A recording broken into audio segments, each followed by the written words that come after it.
TV nine salute 2025 ಪೊಲೀಸರಿಗೆ ಸನ್ಮಾನ ಕಾರ್ಯಕ್ರಮದಲ್ಲಿ ಇವತ್ತು ಕೆ ಸ್ಕ್ವೇರ್ ಸ್ಮಾರ್ಟ್ ಸಿಟಿ ಅಲ್ಲಿ ಅದರ ಫೌಂಡರ್ ಆಗಿರುವಂತಹ ಕೃಷ್ಣಮೂರ್ತಿ ಅವರು ನಮ್ಮ ಜೊತೆಗಿದ್ದಾರೆ. ಬನ್ನಿ ಅವ್ರನ್ನ ಮಾತಾಡಿಸ್ತಾ ಹೋಗೋಣ. ಪೊಲೀಸರಿಗೆ ಸನ್ಮಾನಿಸುವಂಥ ಕಾರ್ಯಕ್ರಮವನ್ನು ಟಿವಿ ನೈನ್ ಹಮ್ಮಿಕೊಂಡಿದೆ, ಏನು ಹೇಳ್ತೀರಾ? ತುಂಬ ಮಹತ್ವಕರವಾದಂಥ ಕಾರ್ಯ.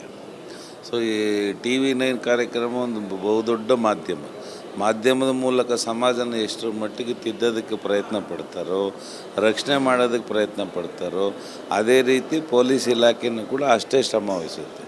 ಎರಡೂ ಸಂಸ್ಥೆಯೂ ಕೂಡ 24x7 ಅವ್ರಿಗೆ ನಾವು ಒಂದು ಸೆಲ್ಯೂಟ್ ಹೊಡಿಬೇಕು. ಹಾಗಾಗಿ ತುಂಬ ಹೆಮ್ಮೆ ಪಡುವಂಥ ಒಂದು ಕಾರ್ಯಕ್ರಮಕ್ಕೆ ನಾವೆಲ್ಲ ಒಂದು ಸಹಭಾಗಿತ್ವದಲ್ಲಿ ನಾವು ಮಿತ್ರರಾಗಿರೋದಕ್ಕೆ ತುಂಬ ಧನ್ಯವಾದಗಳು. ಸೊ ನಾವು ತುಂಬ ಖುಷಿ ಪಡ್ತೀವಿ. Thank you sir, TV nine ಜೊತೆ ಭಾಗಿಯಾಗಿದ್ದಕ್ಕೆ ಥ್ಯಾಂಕ್ ಯು ಸೋ ಮಚ್.